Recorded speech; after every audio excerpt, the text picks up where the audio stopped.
जेने साधे महायोग जीव शिवई भाग जेतेलाय. बाबा सगळं वर्णन करतात मला ज्या पैशाला असणार त्या ठिकाणी कोठेही जाता येते, याच पैशानं मोक्षाला जाता येते आणि याच पैशानं नरकाला पण जाता येते. म्हणून उत्तमची गती तो एक पावेन उत्तम भोगीन जीव खाणी गती अधोगती मनाचे संगती.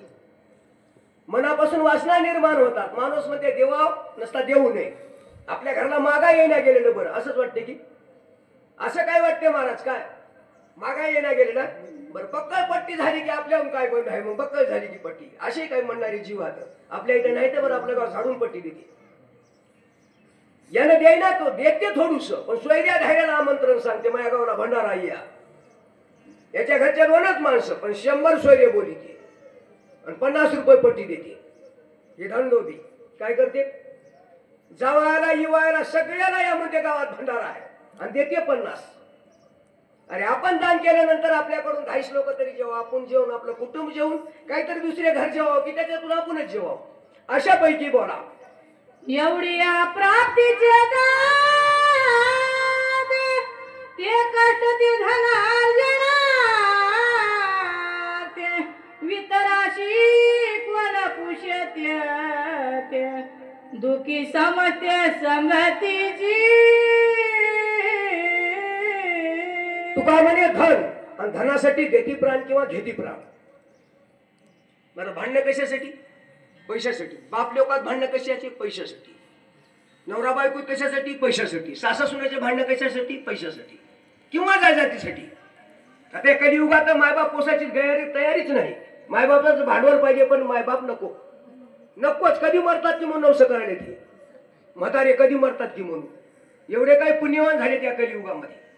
मायबाप नकोच, त्याची संपत्ती मात्र पाहिजे. ही अवस्था या कलीमध्ये झालेली आहे. म्हणून सख्य हो महाराज मी लई घरी फिरतो. कोणाच्याही घरी जा साहेब कोण होयस? माय होय काय नाही सासूच. याची माय दुसऱ्याच्या दारात. नोकरीवाल्याच्या लई घरी आपण गेल्या त्या मायची लई आपदा आहे. कोणी जा कोणाच्या घरी कोण होय? सासू. तिची माय होय याची माय दुसऱ्याच्या दारात. एवढं तरी हे पापाचं मूळ आहे. कलियुगामध्ये कसं बघा ज्याला आई वडील त्या ठिकाणी समजत नाहीत, ज्याला संत समजत नाही, ज्याला परिवार आपल्याला सुख देता येत नाही त्यानं कोठेच मरू नये. ज्यानं कुटुंबाला सुख देत नाही त्यानं रामायण सांगण्यामध्ये मजा नाही.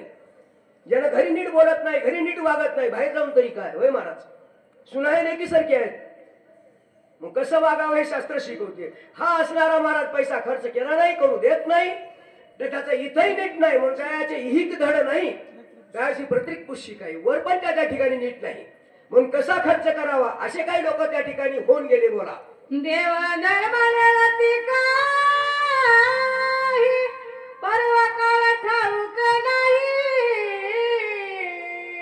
श्रद्धाची संभवना नाही, निराश पाही सदा पिथर. नवा नाही महाराज परवा काळाला कुठे स्नानाला जात पण जाऊ देत पण सण आला तर सण करीतच नाही. सण आला तर सण करीत नाही आणि शेजाऱ्याच्या घरी सण होऊन आला तर बायकोला म्हणते जा लेकरू घेऊन. ते लेकरू म्हणते माय जेवल्याशिवाय मी जेवणार. ते लेकराला शिकलेलंच असते. काय म्हणते? माय जेवल्याशिवाय मी जेवणार. मग ते लेकरून माय जेवून आलं की याला तेवढ्यात बोलायला येते. या या या बसा बसा. आता जेवायला कोणी बसात म्हणते की महाराज. हा पण तिथंच बसतोय. कदाचित त्या ठिकाणी पित्र वाढायची जरी वेळ आली तर पित्र पण त्या ठिकाणी पित्रतिथी पण करीत. महाराज कोणी काशीला गेले म्हणून पित्र वाढणार आहे बरं असं करायचं नाही. आपण आपल्या घरी त्या ठिकाणी धार नका होतो पण भोजन तर द्यावं लागेल. 4 गोते तरी यांची उघा लागेल. आमच्या संख्या काही भादराने त्या ठिकाणी पित्रच बंद केले. पित्र बंद करायचे नाही का? आपल्या त्या ठिकाणी पूर्वज वाढ बघतात महाराज. तिथं काही हे करून पिंडदान केलं म्हणून असं काही नाही. जेवण हे गरजेचं आहे. पाहुणे 2 जेव घालणं पण गरजेचं आहे. नका तुम्ही हे करू पण हा ते पण करीत नाही. पण पित्र वाढत झालं काय म्हणते? कोणालाच नको. तू पितर आणि मी पित्री लाव कुकू मला. हा पट्टे आपणालाच आपल्याच बायकोला म्हणते तू पित्री मी पितर. दुसऱ्याला कधी जेवू वाढेल आणि आपणच घरच्या घरी खाल्याशिवाय राहत नाही. ज्याला सण कळत नाही, ज्याला पित्रतिथी कळत नाही, ज्याला वागायचं कळत नाही. बोला पुढे. ज्या धनाचा याचा